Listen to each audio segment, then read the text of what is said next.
College की ज़िंदगी के भी अपने मज़े होते हैं। बंदा खुलकर अपनी मर्ज़ी से ज़िंदगी जी सकता है। इस उम्र में इंसान अपने आप पर काबू नहीं रख पाता। वो इंसान बहुत आसानी से किसी के भी कहने में आ जाता है और अपने आप से भटक जाता है।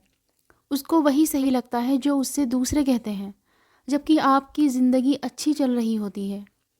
उसमें भी ऐसे ऐसे तूफ़ान आते हैं जो आपकी ज़िंदगी को बर्बाद कर देते हैं। एक ऐसा ही तूफ़ान मेरी ज़िंदगी में भी आया और उसने मेरी पूरी ज़िंदगी को बदल कर रख दिया। माँ, जल्दी से नाश्ता दो, मुझे देर हो रही है। मैं बैग कंधे पर डाले माँ के पास पहुँची। माँ ने जल्दी से मुझे नाश्ता दिया। मैं नाश्ता लेकर बाहर आई और सोफ़े पर बैठकर खाने लगी। 2 मिनट बाद माँ भी चाय लेकर आई थी।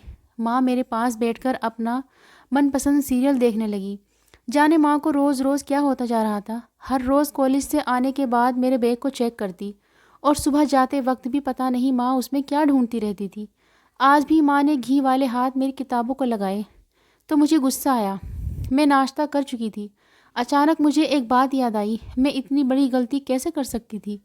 मैं जल्दी से उठी और झटके से माँ के हाथ से किताबें लेकर रखी। क्या करती हो माँ? मेरे बैग क्यों चेक करती हो? मैंने माँ के हाथ से किताबें लेकर बैग में डालते हुए उन्हें अच्छा खासा लेक्चर सुनाया। माँ हैरानी से मुझे देख रही थी। फिर बोली, क्या हो गया है तुझे? मैं तो पिछले 1 साल से हर रोज़ तेरा बैग यूं ही देखती हूँ। पहले तो तूने ऐसा कभी नहीं किया जो आज कर रही है। सब ठीक है ना? पहले तो मैं डर गई, फिर खुद को संभालते हुए बोली, हाँ हाँ माँ, सब ठीक है। माँ ने मेरी बात सुनकर सर हिलाया और कहने लगी, ठीक ही होना चाहिए। मैं सब लोगों के खिलाफ जाकर तुझे पढ़ा रही हूँ कि कुछ पढ़ ले तो अपने पैरों पर खड़ी हो जाए। मेरी इज्जत तेरे हाथ में है। तुझ पर भरोसा करके तुझे पढ़ने भेज रही हूँ। अगर तूने कोई ऐसी वैसी हरकत करनी है या अपनी बहन की तरह करना है तो मुझे अभी से बता दे, इससे पहले कि तू भी उसी की तरह हमारा मुंह काला कर दे। अब मेरे अंदर इतनी ताकत नहीं है कि मैं कोई तमाशा देख सकूं। माँ कहते ही रो पड़ी। मेरी आंखों में भी आंसू आ गए। मैंने आगे बढ़कर माँ को गले से लगाया और उनसे कहा कि फ़िक्र ना करें, मैं सब जानती हूँ, भरोसा रखे। मैं वहाँ सिर्फ पढ़ने ही जाती हूँ। माँ, मैं दीदी जैसा कदम कभी नहीं उठाऊँगी। चले, मुझे देर हो रही है, मैंने माँ से धीरे से कहा था। इतने में बाहर से गाड़ी के हॉर्न की आवाज़ सुनाई दी। मैं दरवाज़ा खोलकर आकर सामने खड़ी टैक्सी में बैठ गई। कॉलेज पहुंचकर मैं सीधा अपने क्लास में गई, क्योंकि क्लास शुरू होने में अभी सिर्फ 2 मिनट ही बचे थे। मैं अपनी सीट पर जाकर बैठ गई। कुछ ही देर में लेक्चर शुरू हो गया। वो नज़रें आज भी बुरी तरह से मुझे घूर रही थी। मैं नहीं जानती थी कि वो किस जगह बैठा है। मैं इधर उधर देखने लगी। वो तीसरी बेंच पर शुरू में बैठा था। वो मुझे ही देख रहा था। जैसे ही मैं उसकी तरफ देखती, वो अजीब अजीब से इशारे करना शुरू कर देता है। ऐसा पिछले 2 महीने से हो रहा था। पीरियड ख़त्म होने की घंटी बजी तो मैंने गहरी सांस ली। मैं बैग लिए राउंड में आकर अपनी सहेलियों के पास बैठ गई। वो दूर खड़ा मुझे ही देखता रहा। मेरे साथ मेरी सहेलियाँ बैठी हुई थी, इसलिए वो मेरे पास नहीं आ रहा था। मैंने एक नज़र बचाकर उसे देखा तो उसने मुझे साइड पर आने का इशारा किया। मैंने अपना चेहरा इधर किया कि वो चला जाएगा। कुछ देर बाद मैंने सामने देखा तो वो वहीं नहीं था, वहाँ नहीं था। मैंने एक गहरी सांस ली। जैसे ही मैंने पीछे मुड़कर देखा तो मेरी सांस गले में अटक गई। वो मेरे बिल्कुल पीछे खड़ा था और मुझे देख रहा था। मेरे पीछे मुड़ते ही वो बोला, मुझे तुमसे कुछ बात करनी है। कब से कह रहा हूँ, मगर तुम मुझे इग्नोर किए जा रही हो। उसने मेरा हाथ पकड़कर मुझे मेरी सहेलियों के पास से उठाया और खींचता हुआ अलग ले गया। मैं ये सब देखकर हैरान रह गई। आज तक मुझे सिर्फ ज़ुबान से ही ब्लैकमेल करता रहा, लेकिन आज मुझे बहुत गुस्सा आया था। मैं पहले ही उससे बहुत परेशान थी और दिल ही दिल में उसे लाख गालियाँ दे रही थी, लेकिन मुंह पर आज तक कुछ भी ना कह सकी, क्योंकि उसके पास मेरी फ़ोटो थी। इसी वजह से हमेशा उसके हाथों ब्लैकमेल होती आई थी कि कहीं वो मेरी फ़ोटो किसी को ना दिखा दे। फिर मैंने बिना कुछ सोचते हुए एक ज़ोरदार थप्पड़ उसके मुंह पर मारा। उसके गाल पर मेरी उंगलियां छप गई। मैंने कहा कि तुम्हारी हिम्मत कैसे हुई मुझे छूने की? समझ क्या रखा है तुमने मुझे? कब से परेशान किए जा रहे हो? क्यों मेरे पीछे पड़े हो? मैं ऐसी वैसी लड़की नहीं हूँ, प्लीज़ मेरा पीछा छोड़ दो। मैं रोते हुए नीचे बैठ गई थी। वो कुछ देर यूं ही खड़ा मुझे देखता रहा, फिर घुटनों के बल मेरे पास बैठा और बोला, सिर्फ एक बार मेरी बात सुन लो, मेरे साथ चलो। उसकी एक ही बात सुनकर मैं थक चुकी थी। मैंने रोते रोते सर उठाया और कहा कि नहीं जाना मुझे, कहीं भी नहीं सुननी तुम्हारी कोई भी बात। जाओ यहाँ से, दोबारा मुझे परेशान मत करना। मैंने उसके सामने हाथ जोड़ रखे थे। उसने मुझे देखा और कहने लगा कि ठीक है, चला जाता हूँ। जब तुमने सोच लिया है कि मेरी कोई बात नहीं सुननी, तो फिर यही सही, चला जाता हूँ मैं। उसके बाद जो तुम्हारे साथ होगा उसके लिए मुझे मत कहना। अपनी बर्बादी की जिम्मेदार तुम खुद होगी।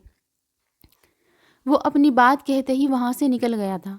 पीछे मैं परेशानी में घिरी खड़ी थी। जाने वो अब क्या करने वाला था। अगर सच में उसने मेरी ज़िंदगी बर्बाद कर दी थी, अगर उसने किसी को विशाल के बारे में बता दिया, तो ये सोचकर ही मेरे रोंगटे खड़े हो रहे थे। मैं बहुत बुरी तरह फंस गई थी। उसके पास तो मेरी फ़ोटो थी। अगर उसने वो नेट या सोशल मीडिया पर डाल दी, नहीं नहीं, ऐसा वो कुछ नहीं करेगा। मैं खुद से ही बोले जा रही थी और खुद ही खुद को हिम्मत दे रही थी।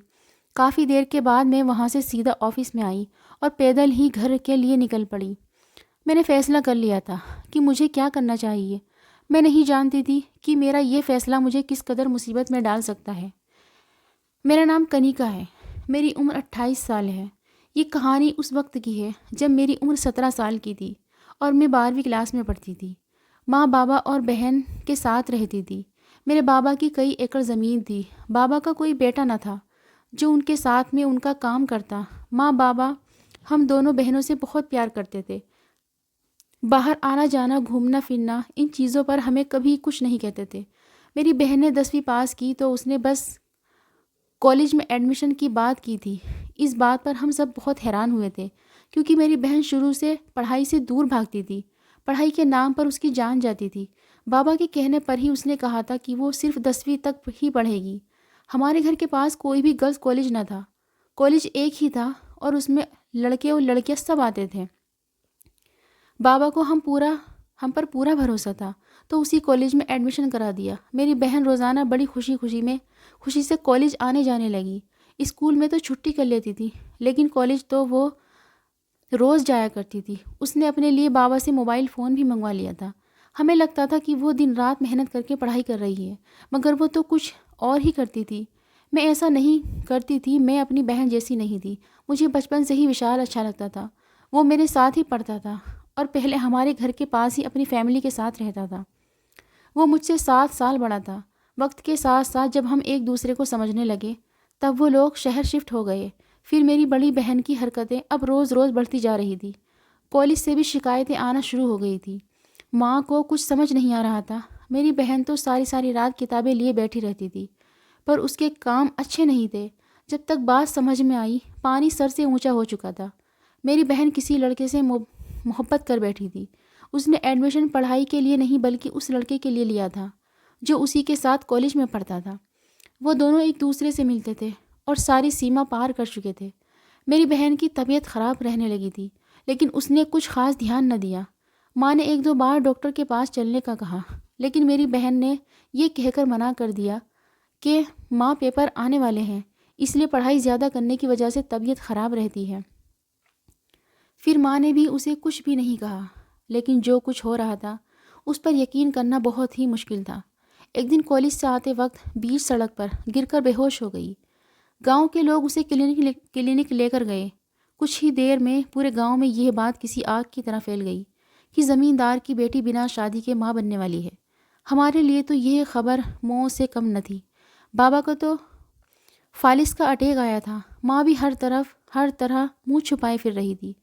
ख़ानदान वाले तरह तरह की बातें कर रहे थे। मेरी माँ ने अगले 2 दिन में ही उस लड़के के साथ मेरी बहन की शादी कर दी और हमेशा के लिए उसके साथ भेज दिया। सोचा तो यह था कि उसे जान से मार देती और उसे कहा कि दोबारा कभी हमारे सामने मत आना, हमसे मिलने की कोशिश कभी दोबारा मत करना। अगली बार मैं सीधा तुम्हारा गला दबा दूंगी। तुम आज से मर गई हो हमारे लिए।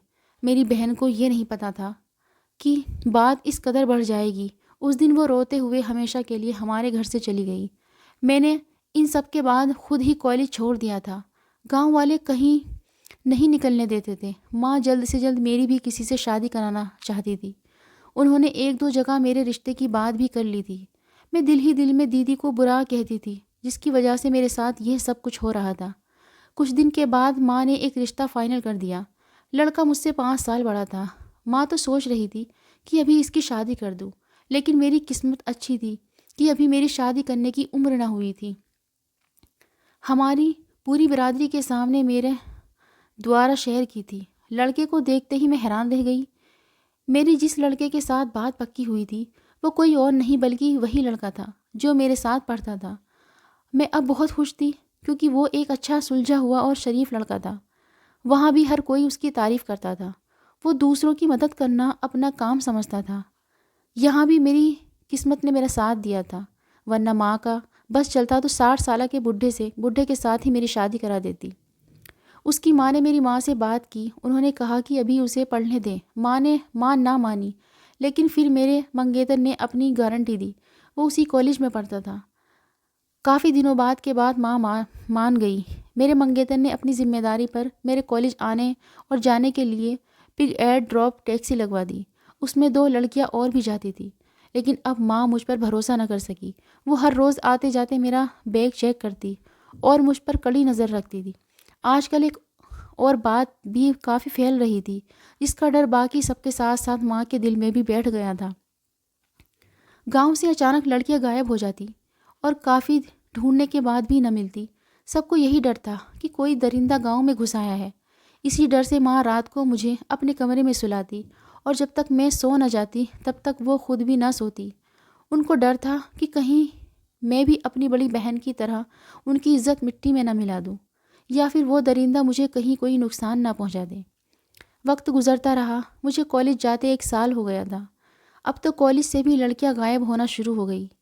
हमें टीचर ने कहा अपने आसपास नज़र रखने को और किसी अनजान के साथ फ्री होने और कहीं आने जाने से मना कर दी, चाहे वो क्लास का कोई स्टूडेंट ही क्यों ना हो। मैं बहुत डर गई। मैं बहुत डरी हुई थी। एक दिन मैं ग्राउंड में बैठी थी जब मेरी कमर पर कोई चीज़ ज़ोर से लगी। मैं पीछे मुड़ी तो एक पत्थर पीछे पड़ा था। उसके साथ एक कागज़ भी था। मैंने वो कागज़ उठाकर उसमें से पत्थर निकाला और जैसे ही उस कागज़ को खोलकर देखा तो मैं एकदम डर गई और चारों तरफ देखने लगी।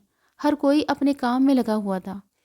मेरी कुछ दूरी पर एक लड़का खड़ा था जो पूरी तरह से मेरी तरफ देख रहा था। मैं जल्दी से अपनी जगह से उठी और उसके बिल्कुल सामने जाकर खड़ी हुई। मैं इस हरकत की वजह जान सकती हूँ? मैंने गुस्से में उससे पूछा था। वो मुझे देखकर मुस्कुराया और कहने लगा कि हाँ, बिल्कुल जान सकती हो, इसलिए तो तुम्हें यहाँ बुलाया है। ये एक एड्रेस है, कल इस जगह पर आ जाना, सब बता दूंगा। उसने एक पर्ची मुझे दी और 9 तो 11 हो गया। मैं हैरान परेशान उस पर्ची पर लिखे एड्रेस को देख रही थी। फिर मैंने उस लड़के को जाते देखा। मैंने इग्नोर कर दिया और वापस क्लास में आ गई। वो अगले दिन मेरे सामने आ खड़ा हुआ और कहने लगा कि मैंने तुम्हें कुछ कहा था, तुम आई क्यों नहीं? तो मैंने उससे कहा कि तुम हो कौन और क्यों बुला रहे हो मुझे? मेरे सवाल पर वो फिर से मुस्कुराया और उसने अपनी जेब में हाथ डाला और एक फ़ोटो निकालकर मेरे सामने की। फ़ोटो देखकर मेरे पैरों तले से ज़मीन निकल गई। वो मेरी फ़ोटो थी। मैं चारों तरफ देखने लगी। अगर किसी ने या फिर मेरे मंगेतर ने मेरी फ़ोटो उसके पास देख ली, उससे आगे का सोच कर ही मेरी रूह कांप उठी थी। मैंने उससे वो फ़ोटो लेनी चाही, लेकिन उसने हाथ खींच लिया और कहा कि जल्दी से मेरे साथ आओ, नहीं तो मैं तुम्हारी फ़ोटो नेट पर डाल दूँगा। वो चारों ओर बार बार देख रहा था। इससे पहले मैं उसे कोई जवाब देती वो वहाँ से निकल गया और वो मुझे ब्लैकमेल करता। मुझे अपने साथ कभी यहाँ तो कभी वहाँ चलने को कहता। मुझे शक होने लगा था कि ये वही है जो लड़कियों को गायब करता है। मैंने बहुत सोचा कि अपने मंगेतर विशाल को बता दूँ, लेकिन मैं डर जाती थी कहीं वो उसको कुछ न कर दे। मैं ये बात सोचती थी कि वो लड़का ज़्यादा देर मेरे आस पास नहीं रहता। उस दिन उस झगड़े के बाद मैं बहुत डर गई थी। मैंने सोच लिया था कि वो मुझे कुछ नुकसान न पहुंचा दे। उससे पहले ही मैं शादी कर लेती हूँ। अगले ही दिन मुझे मेरे मंगेतर मिला तो मैंने उससे कहा कि मुझे अब और नहीं पढ़ना, मैं शादी करना चाहती हूँ। वो अपनी माँ को भेज दे। उसकी माँ अगले ही दिन हमारे घर आ गई। मेरी माँ ने उन्हें 10 दिन बाद की तारीख दी। माँ मुझे देखकर खुश हो रही थी और दूसरा विशाल भी। उन्हें बहुत अच्छा लगा था। कॉलेज के बाद वो बाबा की सारी ज़मीनों का हिसाब किताब देखने लगा था। माँ को दामाद के रूप में बेटा मिल रहा था और उन्हें क्या चाहिए था, मगर वो आने वाले वक्त से बेखबर थी। कौन जानता था कि मेरे नसीब में क्या लिखा है। शादी की तैयारियां दोनों तरफ ज़ोर शोर से चल रही थी कि अम्मा मेरी बड़ी बहन की शादी के सारे अरमान भी मेरी ही शादी में पूरे करना चाहती थी। वो हैरान तो ज़रूर हुई थी कि मैं कॉलेज छोड़कर शादी क्यों कर रही हूँ। शादी का दिन आ गया। फिर मुझे मेरे पति के साथ लाकर स्टेज पर बिठा दिया। मैंने एक नज़र उठकर सामने देखा तो डर से मेरा दिल धड़कने लगा। मुझे एकदम पसीने आने लगे। वो यहाँ क्यों आया था? क्या करना चाहता था? वो मेरी ज़िंदगी बर्बाद करने आया था। उसने मुझे अपनी तरफ देख लिया था। तभी वो मुस्कुराया और चलता हुआ स्टेज पर आने लगा। मैंने अपनी आंखें बंद कर ली थी। मुझे छुपने की कोई जगह नहीं मिल रही थी। मुझे पूरा यकीन था कि वो अभी आएगा और मेरे पति को सब कुछ बता देगा। मेरी गलती ना होते हुए भी मैं बुरी तरह फंस गई थी। मैं उसके बोलने का इंतज़ार कर रही थी। जब मेरे पति की आवाज़ पर मेरे कानों पर पड़ी तो मेरे सर पर तो जैसे आसमान टूट पड़ा। ये कैसे हो सकता था? मैं अपने पति और उस लड़के को देख रही थी। मुझे अपने कानों पर यकीन नहीं आ रहा था। मेरे पति ने कहा कि कनिका, इससे मिलो, ये मेरा छोटा भाई है और तुम्हारा देवर है। वो लड़का जो मुझे कॉलेज में परेशान करता था वो कोई और नहीं बल्कि मेरा देवर है। कुछ देर बाद मैं घर गई। मेरी सास मुझे कमरे में बिठाकर चली गई। कुछ देर बाद दरवाज़ा खोलने की आवाज़ आई। मैं समझी कि मेरा पति है, लेकिन एकदम मुझे अपने आसपास खतरे का एहसास हुआ। मैंने नज़र उठाकर देखा तो वो मेरा देवर था। वो अंदर आया और उसने दरवाज़ा अंदर से बंद कर दिया। मैं चिल्ला भी नहीं सकती थी। कोई पूछता तो मैं उसे क्या बताती। वो धीरे धीरे चलता मेरे पास आ रहा था। वो आकर मेरे पैरों के पास बैठ गया। मैं एकदम बेड से नीचे उतरकर खड़ी हुई।